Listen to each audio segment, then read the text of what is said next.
everybody, and welcome to Binging with Badness, the only podcast that is in way over its head right now. My name is Mitchell McIntyre. And I'm Vanessa Vogel. And this is Christmas in Evergreen. Bells are ringing. For those of you who don't know, like I didn't, this is the fourth sequel in the Christmas in Evergreen series. As we kind of stated at the beginning of this whole project, we have never seen a Hallmark Christmas movie before. Mm-hmm. And so, naturally, we didn't know anything.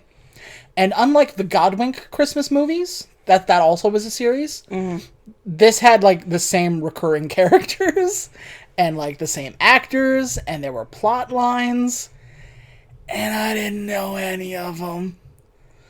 What'd you think? I think they gave us enough of an outline to let us in, you know? Yeah, I wasn't completely lost. And, like, a lot of stuff you can kind of, like, glean from context clues. Mm-hmm. But, yeah. So, we're going to do this one a little bit differently. Whereas usually I do... When I take notes, I write out basically the entire plot. So you guys can kind of get where we're coming from. Mm-hmm. But with this one, it's different because it mixes with the plot. There's no central romance we're following from beginning to end. Mm-hmm. It's like past character relationships that have already been well established, that we're just coming into the middle of. So there's really no, like, love story through a line that we can talk about. There is a plot there, that we'll hang on to. But a lot of the extraneous stuff, I don't really know anything about and couldn't really comment on. It was cute. It was nice. Like, it's a pleasant movie. Mm-hmm. But the point of this movie seems to be seeing all these characters again. You know, if you watch the first one, you've probably watched all four of them, so it's nice to come back and see, like, all these people that you know and love. Mm-hmm. And I don't know or love any of them. I'm sure they're nice, but I'm not ready for that kind of commitment. Mm-hmm. So what I'm gonna do is we're gonna go through the basic, like, the basic plot, which involves basically an old man being a dick. Yeah. For like 40 minutes. Mm-hmm. And then we'll touch on some of the character stuff. So if you're a fan of these movies, like these Christmas and Evergreen movies, this one's going to be painful for you. Yeah. We didn't pick up on any of the nuances here, people. But I will say there are some moments here where I was watching, and I think I wrote a couple of them down, where I was like, if I knew who these people were, this would be a nice moment, or this would be sad, or... Mm-hmm. But I will say it's competently made. That's true. There's no, like, real outstanding flaws, I guess. Mm-hmm. The acting from some people is good. The acting from some people is awful. Michelle's fiance on the TV? Yeah. Okay. Is the worst actor we've seen. You think so? I think so. Who do you think? Well, Candace Cameron Bure tried to shotgun a hot coffee. That is true, she did. But maybe because Candace Cameron Bure had more screen time, I got used to it. Every time this guy was on screen, he was very, like, stilted. Well, that's because he wasn't actually talking to anybody. He was just recording on a camera, and then they were going to play it back later. True, and that was super obvious. I think there was one time when, like, he was talking, and then Michelle tried to interject, and he wasn't finished his sentence yet. And so she was like, wait! And then he kept talking, but it was only for, like, a word or two, and then she was like, wait! So, let's get into the actual kit and caboodle of this all. Also, we kind of talked this over when we first started, but I don't think we can give this one a numeric score. No, because we have no idea what the context is. Yeah, and I would feel bad giving it a score it maybe doesn't deserve because I don't understand it. Like, we made the illusion while watching it a couple times that watching this movie is like watching like season 3 episode 5 of Lost as your first episode. You're just like, who is that guy? Oh, for you Gen Zers, it's like watching season 2 episode 9 of Game of Thrones. See, back in my day, everybody gave a shit about a show called Lost. And it stuck the landing. Well, a lot of people didn't think so. I'm lukewarm on the landing, honestly. Honestly, I liked it. And this is an unpopular opinion. I liked the ending of Lost. People didn't, but people also think the whole thing was purgatory, and that's a whole other podcast. Is it not the Good Place reboot program? No. Well, actually, maybe it kind of is. The Flash Sideways was. Oh, yeah, the time we blasted into a new universe. Anyway, point is, watch Lost. They will explain the polar bear thing. They will not... They do. That's the problem. People didn't pay attention. They didn't explain the Egyptian thing. Oh, the pyramid? Yeah. No, they did not. Oh, the island's magic. What do you want? Okay, you just have to accept with the Lost archetype. Sometimes the answer is the island is magic. That's how I basically said it. Is like, every question that Lost posed is answered. Unfortunately, some of the answers are the island is magic. Like 60% of the answers is the island is magic. 59. Why was there Egyptians? Magic. Why was all of creation on this island? Magic. You want to feel old? What? There are some people who could be watching this right now who were born after Lost premiered. Bullshit. Lost premiered in 2004. That was 16 years ago. Oh no!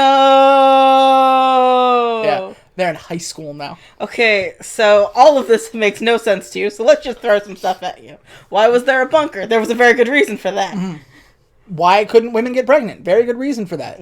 Why was there a polar bear on the island? There was a good reason for that. This is not a Lost podcast. Why was... Do you want to make a Lost podcast? It'll make... You know that's going to go off the fucking rails, I know, right? I'd love it. Why was time controlled by a fucking pulley and lever system in the basement? The island's magic. Like, what was the smoke monster? As Michelle's wedding approaches... Hannah steps up to finish the launch of her new Evergreen museum while questioning her relationship with the future with Elliot. So, anyway, this movie stars Holly Robinson Peete, who, if you want to know what her backstory, filmography looks like, go watch our episode on the Christmas Doctor. Oh, wait, no, she did, that was a live stream, wasn't it? Was it? I think so. Maybe. Go watch that live stream. That's still a video. Go watch it. Don't feel like watching a live stream? Get bent. The other person is Rukia Bernard. She has been in such things as Van Helsing, the TV show, Freaky Friday, the Disney musical, Colossal, The Day the Earth Stood Still, Cabin in the Woods, Christmas in Evergreen, Tidings of Joy, Christmas in Evergreen, Letters to Santa, and Christmas in Evergreen. And our male lead, that's right, we have three leads who get top billing this time, is Antonio Caoni. I apologize if I got that wrong. He was in X-Files. He was in Colony. He was in Psych 2, Lassie Come Home. And did you know they made a Psych 2? No. Yeah. The Magicians, and all of these Christmas and Evergreen movies I just said. I mean, good for him. So that's him. The movie was directed by Linda Lisa Hayter. Sound familiar? Who? It should. Because she directed Cranberry Christmas. Oh, Cranberry Lane. No wonder it's confusing. The movie was called Cranberry Christmas, but the place was called Cranberry Lane. Oh. I remember because the thing got cut off and it just said Cranberry Christ. And the movie was written by Zach Hugg. That's his last name? Yeah. He did Matching Hearts, A Homecoming for the Holidays, Christmas and Evergreen Tidings of Joy, Jingle Around the Clock, Christmas and Evergreen's Letters to Santa, Road to Christmas, and of course, Shadow Hunters. Which was a TV show based on something people liked. It was like a book series, and they made a movie, and then this is the TV show. Oh, well, good for you. Javier Munoz was in it. Really? Was he really? Yeah, do you remember him? Hamilton? Yeah, he's Hamilton. Yeah. He was the backup Hamilton for Lin-Manuel, and then he was the second official Hamilton. Mm-hmm. So, like I said, this one's going to be a little bit more slapdash than you're probably used to. Because there's a lot of moments that we just don't have context for.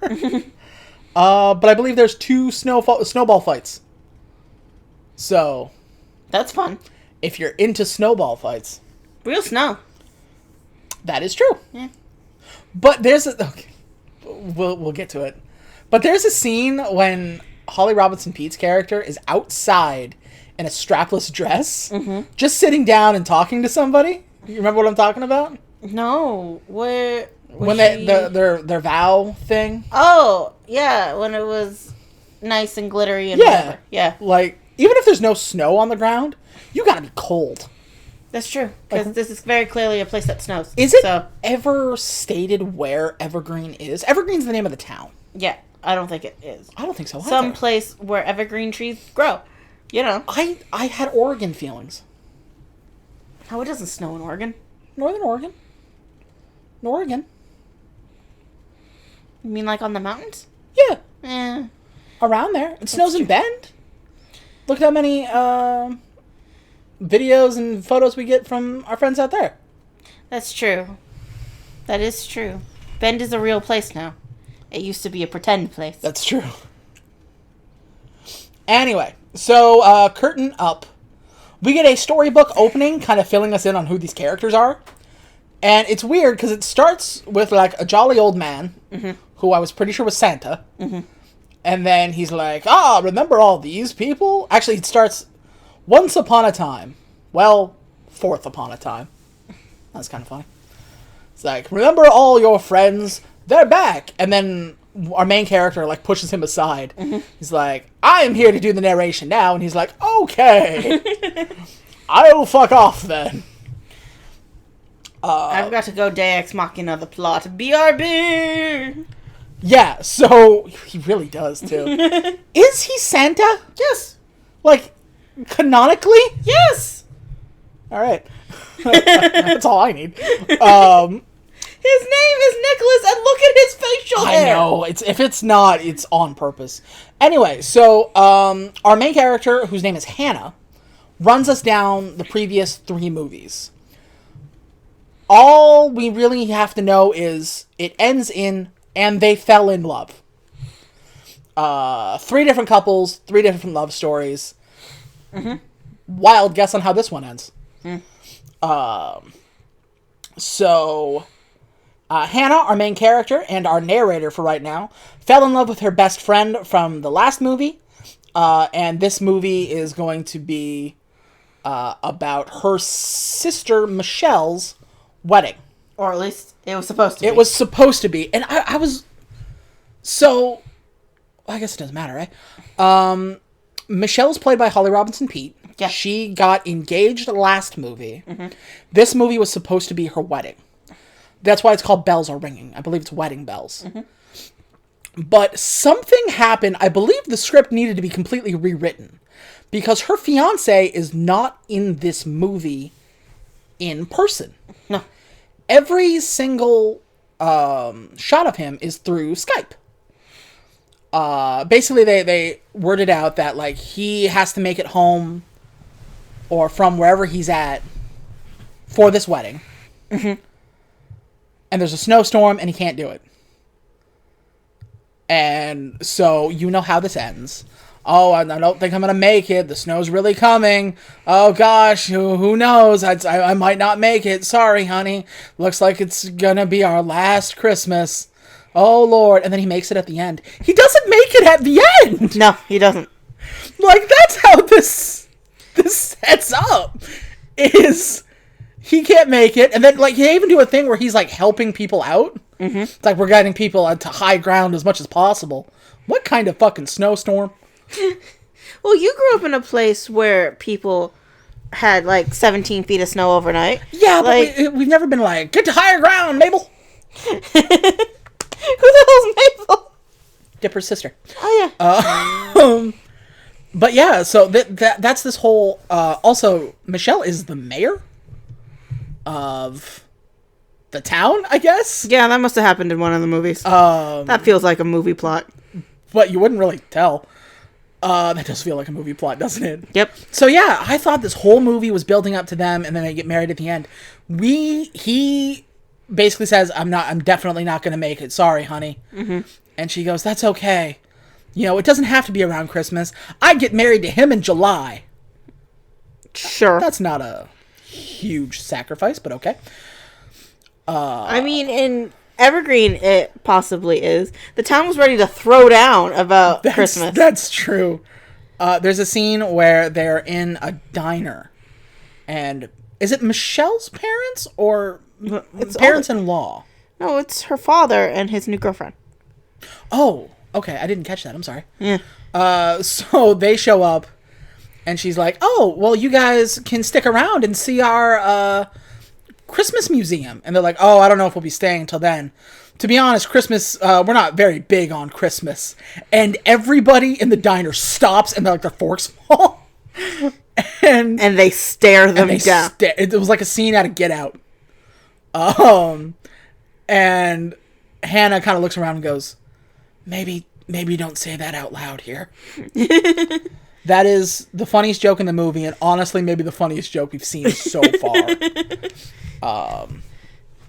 So with that, that's, you know, basically Michelle's plot, is that she's counting down the days to her wedding, and then the wedding doesn't happen. It sounds like what happened is they were shooting this movie, and then, like, at some point, the actor became deeply unavailable.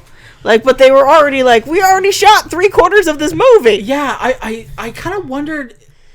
This seems like a COVID restriction. Yeah, like, I think he got infected. Yeah, I was gonna say, but nobody else does this. Like, it's just him. So I think you're right. Maybe he got infected, or because I'll bet you they only shoot these in about 2 weeks. Yeah, I think, and that's the incubation period. Yeah, I think what happened is he got infected. He was supposed to do the initial Skype call anyway, right? Because, like, oh, I don't know if I'm going to make it, whatever.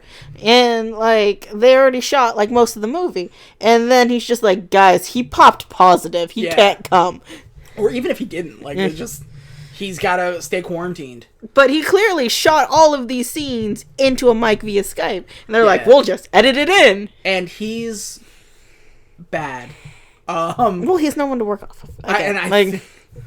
But like every scene is like, I don't know, honey. This one seems really bad. There's a storm coming. It's gonna be a bad storm. Maybe the worst storm. I don't know if I'm gonna make it. And that's every scene he's in. He has one good bit of acting. At the tail end of the movie. Mm-hmm. Michelle is basically like, you know what? We have the stuff for a wedding and our reception. Let's just have a reception. Let's just bring all of our friends and all of our family. They all came down anyway. Mm-hmm. Let's just have our reception. Fuck it. And so they do. And they decorate the backyard. Like a wedding. Like a wedding. And it's very pretty. It really is. And they have him on Skype. Mm-hmm. And he recites his wedding vows to her on the day that would be their wedding. That's some good acting. And that was a very cute moment. One of which that would have been better if we had seen the other movies. This is like if you saw Endgame or like Infinity War, and that was your first movie.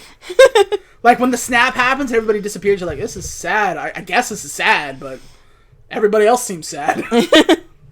Wait, why is that significant? Who the fuck are these people? Why is that one an Ant-Man? Is that guy a computer? Is that Sherlock? That's true. I didn't see Age of Ultron. So Vision showed up just, like, out of nowhere, and I was just like, who the hell is he? I still haven't seen Age of Ultron. He sounds like Jarvis. Is that Paul Bettany? So, yeah. Again, sorry. Mm-hmm. Maybe we should have watched these 3 movies before this one, but we already had 40 other movies to watch. What are you trying to do, kill us? Mm-hmm. Although, if there's a 5th one, and there's gonna be a 5th one, there are far too many stories left untied. I don't know, I'll probably give it a shot. Because, like, these people are likable enough to where, like, I had a pretty decent time watching this movie. Just on the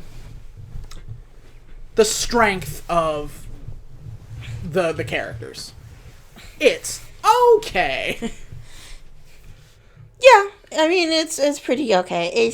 It's fun. Like, they tried to make it fun, but it's not really welcome to people who haven't seen. Turns out the 4th sequel isn't a good one to start with. So our main character for this story is Hannah.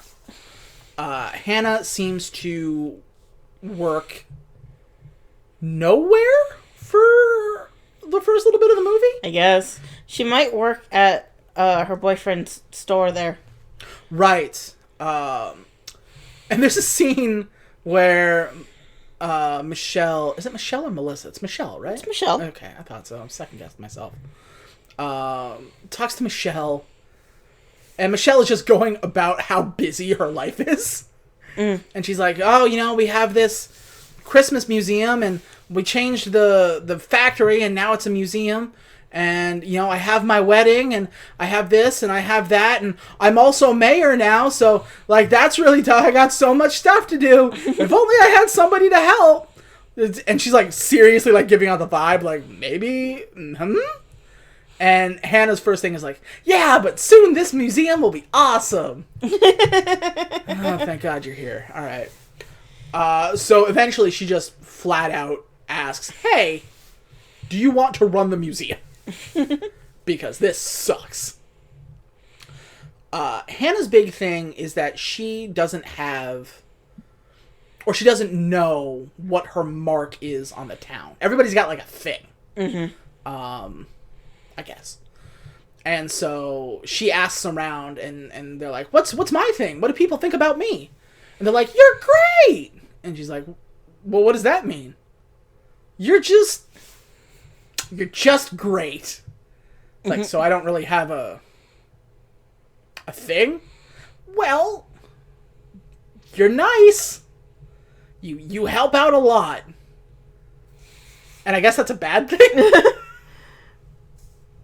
Well, if you do everything, you specialize in nothing, so, you know. Yeah, that's really what it is. I think maybe that is the point. Yeah. But it was funny, because you just, anytime somebody has a task, you help them, and you're everywhere, and just, you always help. And it's posed as, like, a bad thing. I was like, well, she sounds nice. Yeah, but nice doesn't pay the bills, so. True. So she accepts, and she's now working, I guess she just runs this museum, which is a Christmas museum, but it's also like an Evergreen history museum. So that's what that is all about. Because Evergreen exists in a perpetual state of Christmas, apparently. Yeah. She has a boyfriend who I did not realize was her boyfriend for a very long time. She talks about it in the opening. Actually, you had to point it out to me. Because I thought they were friends, and I thought he was gay. I mean, he gives off the vibe. That's not like a slight to the actor or anything. That's just me being dumb. But I thought he was her gay best friend. And he talks about, because he runs the Tinker Shop. Whatever the heck that is. I was hoping you'd know. Is it like Tinker Toys? But it's not really. Tinker Tailor Soldier Spy. I don't know. It's a spy shack. Tony Velachos works there. Well, to tinker means to mess with. Yeah, so right? I thought maybe, is it like a repair shop? I mean, he does art and stuff. Oh, he does so do art. Maybe it's a toy shop. What the fuck do you guys do here? So he runs the tinker shop. But he's got big dreams, baby. He wants to expand. He's in the empire building business. Absolutely. He wants to expand, and he's going to do it, and he's going to Boston. I don't know why Boston. Because he got investors, and they live in Boston. Makes sense to me. And he wants to move... Well, he doesn't want to move the store, but he wants to make the Boston location the main store. I mean, it's bigger than Evergreen. Yeah, that makes sense to me, right? Makes financial sense, yeah. But it would cause him to move to Boston. And Hannah wants none of that. She does not want to leave Evergreen whatsoever. Because Evergreen, according to the first 10 minutes of this movie, is the best goddamn place to live ever in the history of the world. Heaven on earth descended, and it became Evergreen, Massachusetts, I guess. Colorado? Oregon? No, they didn't have enough craft beer. It's not Oregon. It's not Oregon, no. A lot of trees, not enough mustaches. Not enough plaid. Not enough plaid. So, the first 10 minutes of this movie... Sorry, we're jumping around a bit. But the first 10 minutes of this movie are characters reintroducing themselves. And the first 10 minutes are like, oh, hey, it's so-and-so. Remember me? Like, sure I do. Remember that time we got into some trouble? Yeah, this happened and this happened. I broke a snow globe. Ah, we both did it. Too bad, it worked out in the end. Ha ha ha ha. Ad nauseum for 10 straight minutes. Apparently Victoria's in this movie from How I Met Your Mother. Yeah, but very briefly. It's a special appearance by... she must have been in the other movies. I guess maybe she's a main character maybe, and then she... She was busy doing the other movies. Yeah, she has other stuff to do. She was busy doing Never Kiss a Man in a Christmas Sweater. Yeah, which was okay. I liked it. I did too. But so apparently she's got a teenager or they moved to France, right? Yeah, and her daughter speaks French and she No, she doesn't. Sucks. Yeah. I was gonna say her daughter says French, but she does not speak French. What do you mean says French but does not speak Okay, French? so when we introduce them, this is the other thing I was talking about. Because they're like, oh, what was it like in France? And she goes, well, it's no living in Evergreen. Oh boy. But it is France. It is Paris, yes. It's Paris. What do you want from me? So, yeah, right? So, when I say she doesn't speak French, she says French. When you watch somebody who is not a native French speaker or is not fluent in the language, the fluidity has a rhythm to it. It has an accent. You can tell, like, he knows what he's saying. Yeah, because you listen to other people say it long enough, you pick up the accent. When you are a person or an actor who is given French words to say, I see. You are enunciating, you are just trying to get them out because you don't know what they mean. So it's just like, it's the difference from listening to somebody speak French and just be like, Bonjour, mes amis, je m'appelle Mitchell. You know what I mean? And that's what she does. She gets it all right. She ended up ordering a sweater instead of a coffee. She gets most of it right. But, like, the actress obviously doesn't speak French, and she's, like, a teenager, so... Yeah, I was like, is she over there for school? Do they live in France? I think they just live there. And, yeah, because they said, oh, I shouldn't get a job in my 2-week vacation. Like, yeah. What the hell are you trying to push on this kid? This kid comes back over the States from France, and you're just like, here, come work for me. Work now. What in the hell? So that's her character, and we don't see that kid again, I don't think. We see her in the end, too. But nothing, like, worth. Like, it turns, like, there's a thing where Victoria, I don't even remember the name of her character, but we're just gonna call her Victoria. I don't either. Yeah. Okay, so Victoria's been hiding this big secret, and apparently she's been trying to get her husband to come over or whatever. It's... Apparently, he's stuck in France because COVID. I don't know. Yeah, it's like, oh, there's a reason he's in France and we can't travel. At least somebody, announced it. Yeah. So, she's been trying to get him to come over because she's got something big. And it turns out She's pregnant. She's pregnant.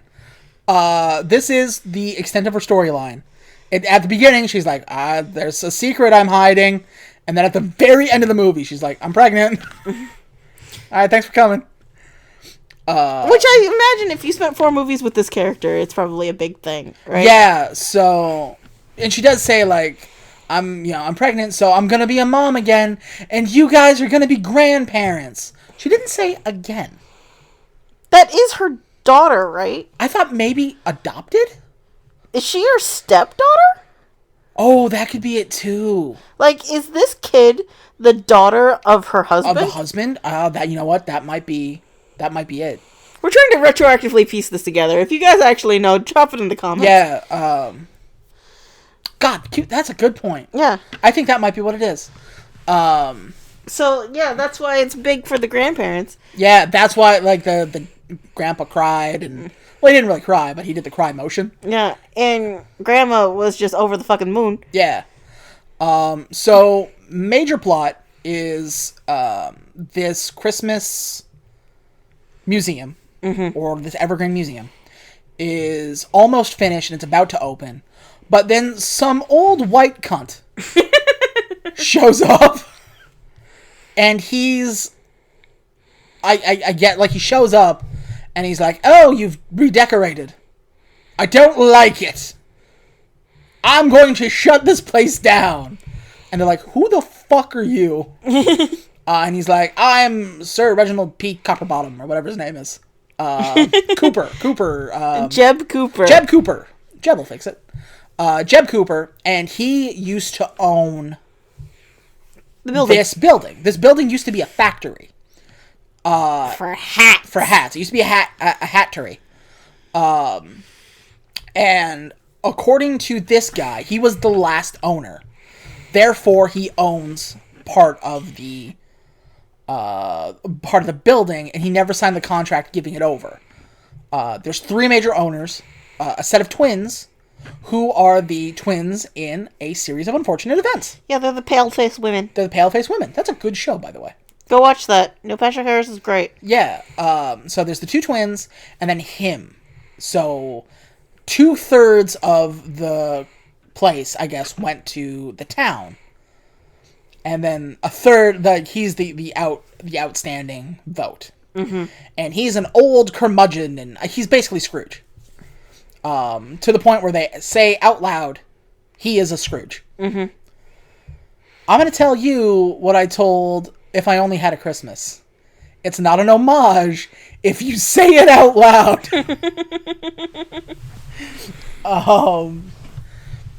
So the whole thing is basically him, and like I had this written down. It's like, you were the final owner, and so you have last say. It sounds like you drove this place into the ground. Yeah, not that many people wear hats. Like, unless he was manufacturing red hats in, like, what was it, 2016? Yeah. He's not gonna make any money. No. Like, or he got the rights to, like, a major federation, like a football or baseball or something. Unless you're making, Nike hats. Ain't nobody cares. Yeah, unless you're sticking fucking logos on. Then even that shit's probably being shipped off to China. Yeah. So, yeah, I was like, well, it sounds like you just, like, fucked up. And the place collapsed, and it's your fault. Why do we care what you think? That's his storyline. He is, like, greatly depressed because he really did fail, and he shut the place down. And so he's so distraught because he's like, and I don't know if this character appears in other movies. I don't think so. I don't think so. I think he's new to this one. I think so too. But he was like, it's, I own part of this place, and I'll see it driven into the ground even further. No more happiness. Meanwhile, the pale-faced women are like, yes, good, okay, Jeb. Yeah. They're just like, okay, honey, sit down. Okay, big brother. He's doing the thing again. Also, assuming that each one of those twins got equal parts, he's only a third owner, which means that, what was her name? the main character? Hannah. Hannah is a 2/3 owner. Who cares what this guy thinks? Yeah, she's majority owner. The town is. It was sold to the town specifically. I remember that. Okay, so the town is the majority owner, and she is the majority. She has been the designated person for this project. Ergo, she owns 2/3 of this project. It doesn't matter what he says. It doesn't matter what you say. And so here's the other thing. They negotiate with him for a little bit to get him to sign. And they sign over. He gets half of the ticket sales and half of the gift shop. Yeah. He only owns 1/3 of the contract. And has put no money towards any of the production of this whole What thing. kind of hackneyed lawyer did you get to dicker this down? I mean, he's a white man bullying a bunch of black people. Of course that is true. He got some crazy nonsense. But yeah, so that's basically his storyline. Is he's just a dick for like 90 minutes. Yeah. We tried to placate him with this shrine to what it used to be, which was a hat factory. Yeah. So basically, not to cut you off, I just want to build up to it. Because they realize that he's sad because he fucking blew it. So they interview people around the town about this old factory. And all of them say, like, he tried his best, man. Just nobody wears hats anymore. It's okay, we'll live. And so they're just like, what we need to do is we need to honor him and to show that he like is an important part of this town. No, you don't, but okay. And so they're like, we'll honor him with a part in the museum.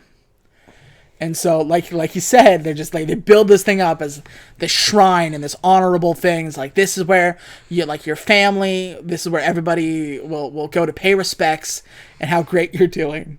And you want to explain what they did? They threw a bunch of hats in a corner. Yeah. And put the picture of, I assume, his father. His father or his grandfather. Hiram McDaniels or whatever. I think it is actually Hiram. I think it's Hiram. That's the joke. Yeah. Hiram. It's not a dragon. It's just a dude named Hiram Cooper. Who started this whole... What? Basically, what they do is it looks like a child's diorama of hats. They are very badly hung from around this. It looks like it's on, like, poster paper. And then just, like, hats. It's supposed to be this display of, look at all the different types of hats that he made. And there's, like, 2 columns on either side that are just kind of haphazardly put on hat things. There's, like, three hats stapled to the side. And then there's literally a pile of hats. At the bottom. Like, there's no way to cut this any different. They are on top of each other. They threw hats on the floor. Like, they went to costume, said, give me all the hats you have. Give me all the hats you have. Now, you're gonna think I said, give me a lot of hats. What I actually said was, give me all the hats you have. So they gave them, like, 10. And then the director was like, no, more hats. And then, it's not even artfully done. Somebody took a bucket of hats and just chucked that shit on the floor. It's like, again, a pile in front of this plaque for Hiram McDaniels. So unsurprisingly, he don't like it. Because, not for the obvious reasons, but...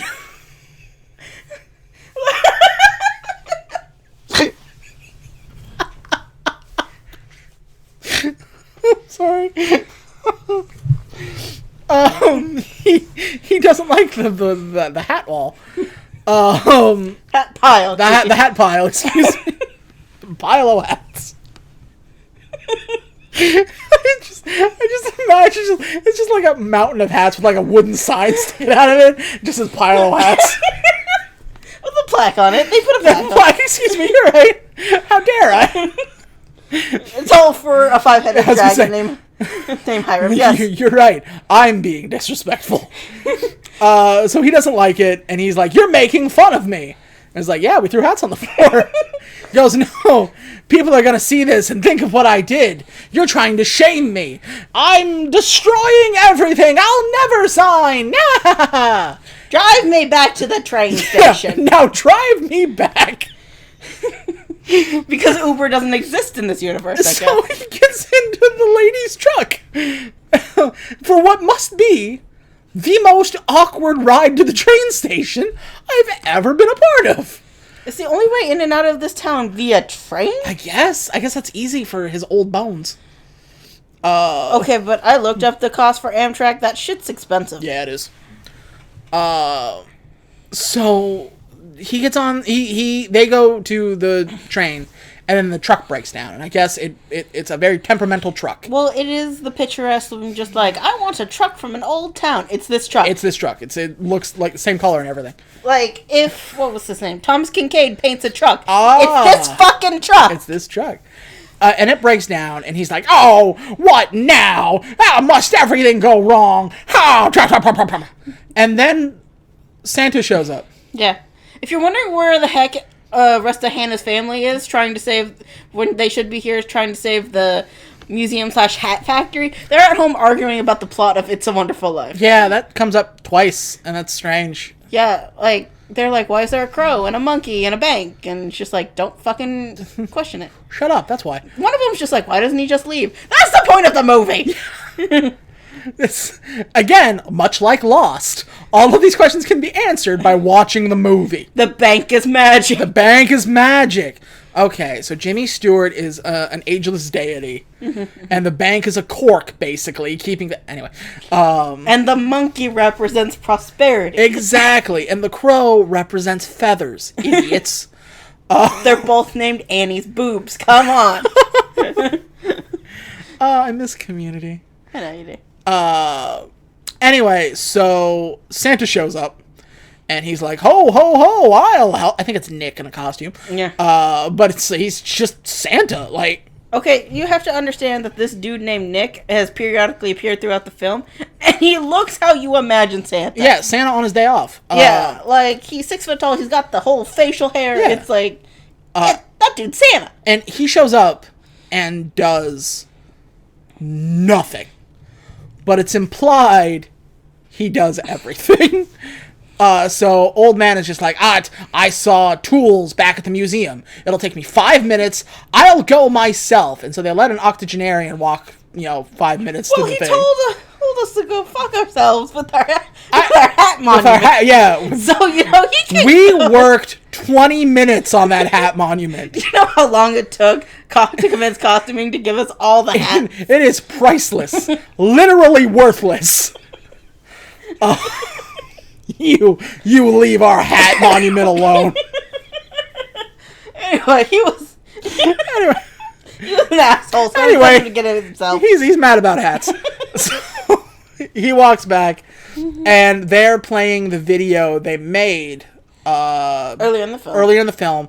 About how great this place was, and how it was great to work for him, and how everybody likes him, and nobody can begrudge him, and how great is this guy, yay.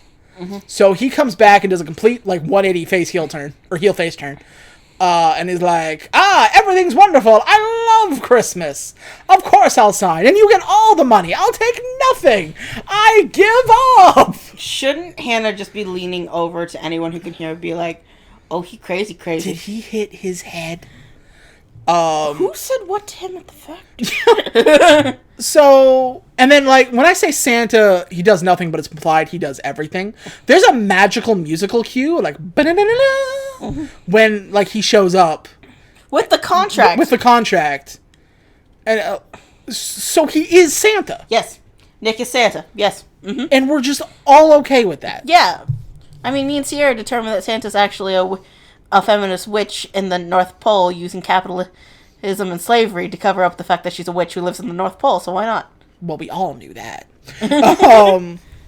So he signs the thing at the last minute, but he let them continue working on the museum while he was talking about it. So naturally, the museum is fully okay. Yeah, it's 2 hours before it's opening. We also forgot to mention her boyfriend wants to move to Boston. We told you that. But he is like 100% for it, and she doesn't want to leave her small town. So they break up. I mean, that is kind of an adult response to this, right? Yeah. They just can't make it work, and so they break up. And so there's a moment where she lays on her couch, and there's a flashback of, I guess, previous movies and their relationship and how that formed. And that was another moment where I was like, this would be sad if I knew who these people were. If I was present for these moments, yes. But it was sad regardless. So she's doing this whole thing while being just monumentally sad that her her boyfriend's leaving. So he signs the thing, aces, the Christmas museum goes off without a hitch. He actually gives kids a tour of where all the hat stuff used to be. Yeah, and that's in the Christmas museum. He doesn't leave, actually. You just reminded me. He doesn't leave. He stays in town. And they're like, hey, we need somebody to give tours. And he's like, oh, I guess I will. I'm like, oh, great. I'll tell them where all the hat machinery was. Come, all right. Come, children, to the hat pile. So that goes well. We don't really get to Christmas Eve. No, because she was supposed to get married in and about Christmas. In and about, yeah. And that was supposed to be the big crescendo. But COVID, I guess, fucked that all up. Yeah. There's only one logical explanation, and it has to be COVID. And it's COVID. So she gets a gift. Hannah gets a gift from her boyfriend. And it is a Christmas ornament of a mitten holding a snowball. Which is kind of cute. It is kind of cute. I don't know if there's symbolism in that. Yeah, because earlier when they were bonding, again, they talked about how she taught him how to throw a snowball and not to let it stick to your mittens. Yeah, like they had a system on how to win snowball fights. Yeah. Which she wears mittens and forms the snowballs and hands it to him. So her hands don't get cold and he gets infinite snowballs to chuck at the enemy. Okay. So that is kind of cute, actually. Yeah. So if they have infinite ammo, they can win all the snowball fights. It's basically, this is them, like, as a connection. It's cute.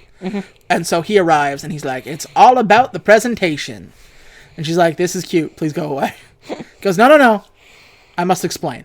I've earned this. And he's basically like, hey, to quote Leonardo DiCaprio, I ain't leaving. I ain't fucking leaving. And she's like, I don't want to be the reason. Like, you have a good plan. This Boston thing is the right thing for you. Like, it's not like you're leaving to be a dick. This is just right. I just do not want to leave Evergreen. And he's like, neither do I. So here's what I'm going to do. This is going to be the main location still. And I'm just going to commute to Boston.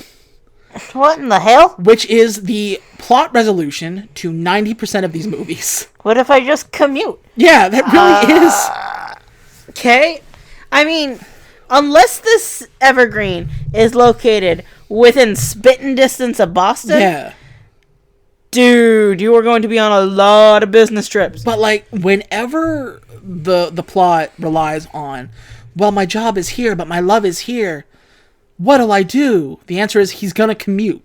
He's gonna pick his or love, she's gonna commute, and then they're gonna commute because Hallmark doesn't want to put out the message that you should pick love over your dream and then sacrifice your dream and be a bitter, sarcastic asshole. That's true. They're usually the bad guys. Because you know you're gonna resent them. This person made me sacrifice my dreams just so I can live in this small podunk town. Yeah. So yeah, that's our basic plot. Elliot and Hannah stay together. At the very end, they decide that they're going to continue to see each other. It doesn't end with, like, will you marry me? It's like, you want to try this again. You want to try this again, which is kind of nice. Yeah. But this very much feels like a mid-point sequel. Yeah. Like, there's no resolution to basically anything. Nothing really starts. It's another episode of TV. Yeah, because I think that we were supposed to move on to the plot, but someone didn't show up to say. I was going to say, I think so, too. Elliot and Hannah stay together. Hannah gets to leave her mark on the town. That old prick gets to get past his, the past and can move on with his damn life. Normally, I'd say everyone is happy, but, like, the whole movie with Michelle and her fiancé, that doesn't get resolved. Like, they don't get married. So they're kind of happy, but never really. So almost everyone is happy. Yeah, because Michelle has to get married into the new year at some point. Yeah. I don't know if they're going to make just show up next year with Evergreen. What are we up to? Evergreen, this would be 5. Evergreen 5. Married again. Bells be ringing again. Yeah, more bells. So all Jingle Bell Bride. Oh, hey! Almost everyone is happy. Curtain down. So, again, we can't really give this a numeric score, but I will say it was good. Yeah. Because we've seen enough of these Hallmark movies now to know which ones are shit. Mm-hmm. And this was not a shit one. It was not. It's not the best one. It had some production value. It had some production value. There's clearly some weight thrown behind this movie. Which means that the director must have panic puked when the fiance couldn't be in the movie. I got it. Like, for a movie which I think, and again, I don't know, but for a movie that I think was changed at the last minute. Yeah. It's pretty alright, you know? They clearly didn't think that they needed to build a hat memorial. They did not put any thought into that. That was the last day. Somebody was like, oh, we need to build a memorial for hats. I think what happened is that they put all their energy into making this wedding scene, which for, so many movies we've been building up to. Yeah. And only for the fiance to call in sick. And we were like, oh, God, now what do we do? And I will say, if that was, like, the look they were going for the wedding, it was going to be very pretty. It was going to be, yes. So we just lock that wedding in a vault till next year. We'll see you next year, hopefully. But they were just like, you still had to work on memorial to hats. And they were like, oh, no! And somebody was just like, it's Friday, I'm going to dump some hats on the floor, and then I'm going to go home early. Here's the plaque from earlier. Here's some nails in the wall. I'll hang some hats. They're all crooked. Yeah, who cares? Yeah, it's to show it's not professionally done, and it's hometown stuff. It's rustic. It's rustic. You're welcome. I'm going home.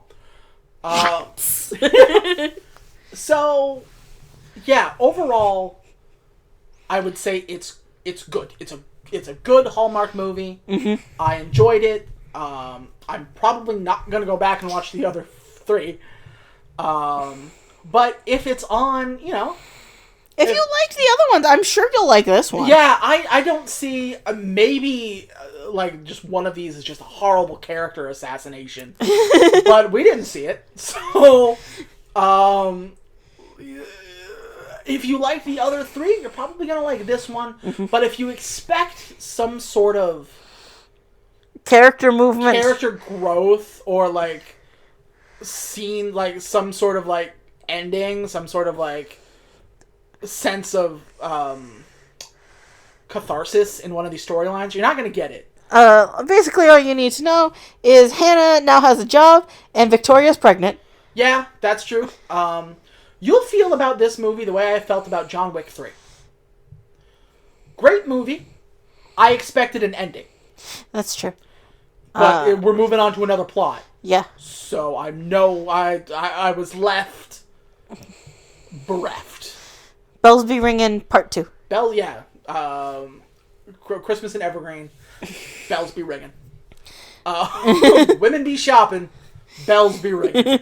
And bells do in fact ring, but it's really tacked on. Is it? Yeah, it's at the very end, and just the bells of the church ring. Right, okay, so we had this weird subplot where the pale-faced women from the series of unfortunate events you're right. were here, you guys know how to sing, you could probably, and you can read sheet music. Yeah, okay. Ring these bells to sheet music, and I'm like, that's a whole different skill, lady. There used to be a bell choir that got turned into a choir, and so they brought back the bells. And at one point she says, well, we all know how to read sheet music, so what if we learned how to play a little bit? That's basically the same thing. No, it's not. As someone who was both in choir and could play the guitar, 2 different skills. As someone who was both in choir and can't play the guitar, but kind of hit the drums a little bit, it's not. Yeah. It's real not. Because you can control your voice. You use your voice every day. Yeah. But, trying to get that instrument to make that sound is a pain in the ass. And of course, it's difficult to learn how to sing, obviously. But you can work on that a little bit better. Anyway, so that's why I think this whole concept was changed at the last minute. Were they supposed to be like the wedding bells at her wedding? Yes. Like, okay. So that's why when bells are ringing, you imagine wedding bells. So why not just change the title? Because I think they were too far gone. Yeah, but a quick title change, that's nothing. Not for Hallmark. They probably already, filmed... That was in and it was going to stay in. Like, they probably... Like, this is a series. They probably promoted this shit, a couple months ago. And they had the, what was it? The ads already. Yeah. And then they were like, oh, crap, the fiancé! It's all fucked! Oh, God, what do we do? But as the director, do you not just panic puke? You'd have to. Because you only have, like I said, they're probably only done in 2-3 weeks. You gotta get that done now. Yeah. Do a Hallmark movie, they said. It'll be easy, they said. The thing basically drives itself, they said. I should have been a dentist. My mom was right. This is not worth the $1,000 they give me to make this movie. But yeah, so that's this movie. If you're just here to hear whether or not we liked it, we did. Yeah, we like the hat monument. We like the hat monument. So yeah, I think that's probably all there is to say about this one. Don't go to Evergreen if you're Jewish or if something. you don't like Christmas, stay the fuck out. Yeah, if you don't celebrate Christmas, this town will jump you. Yeah. Like, the level of dead quiet it went in that cafe, those two were going to go missing if they didn't say something. And then it was a scene from Get Out.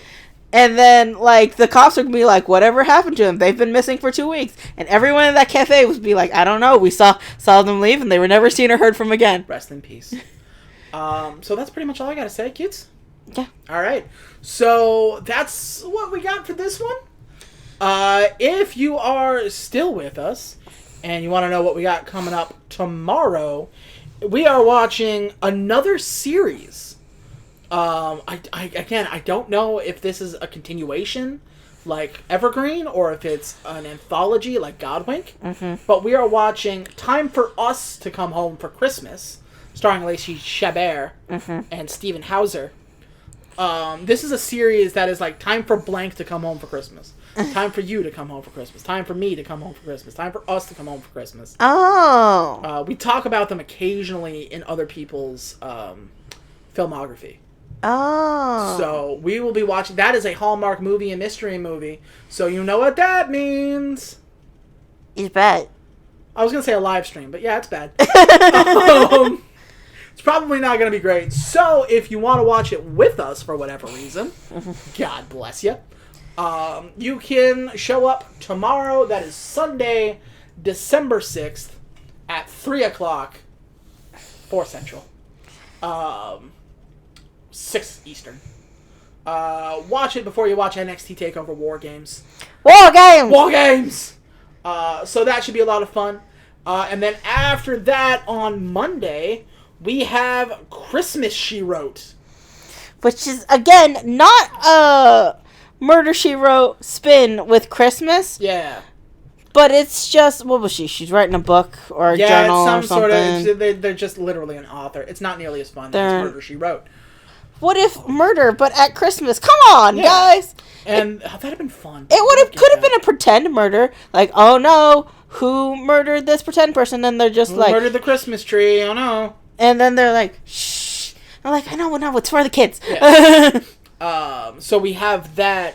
And then on Tuesday, that'll be on Monday. And then on Tuesday, we have Something About a Charm, which is the exact same plot as A Christmas Ring. That'll be another live stream, so you're going down with us. That'll be on Tuesday, probably at around 4. If you want all the updates as to when and where stuff will be, you can find us on the internet. I am on Twitter at EmptySquare, EmptySquare. Cutes. I am at Aquadia_. And if you want to chuck us a couple of bucks, because you're just so damn nice, you should live in Evergreen, you can go to patreon.com/EmptySquare, spelled the same way. And then you get, extra stuff. You get to know when these Sometimes we do spur of the moment live streams. You get those. I might read a Christmas story. Come listen to that. Yeah, we got like little extra audio clips and stuff. You guys get to listen in on little bonus podcasts, little audiobooks. That'll be fun.